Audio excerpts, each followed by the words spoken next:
भगवान शिव ने माता पार्वती को बताया, मरने के बाद ये 4 चीजें मनुष्य के साथ जाती हैं। अतः कौन कौन सी हैं, वो 4 चीजें जानने के लिए वीडियो को अंत तक ध्यान से अवश्य देखें।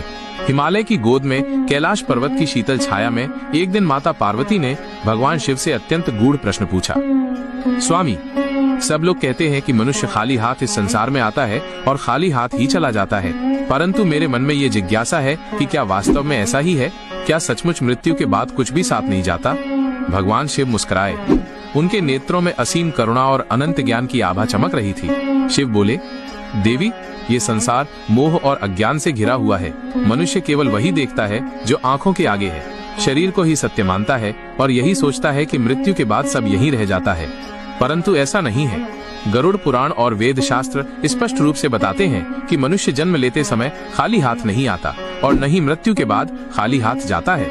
कुछ दिव्य तत्व ऐसे हैं जो उसके साथ सदैव रहते हैं। भगवान शिव ने माता पार्वती को समझाते हुए कहा, मृत्यु केवल देह का अंत है। शरीर 5 तत्वों से बना है, पृथ्वी, जल, अग्नि, वायु और आकाश। जब प्राण निकल जाता है तो ये शरीर फिर से इन्हीं तत्वों में विलीन हो जाता है। यही कारण है कि अंतिम संस्कार के बाद लोग उस शरीर से अपना मोह छोड़ देते हैं, परंतु आत्मा अमर है। आत्मा कभी जन्म नहीं लेती और कभी मरती नहीं। वह केवल शरीर बदलती है, जैसे मनुष्य पुराने वस्त्र उतारकर नए वस्त्र धारण करता है। Download share chat.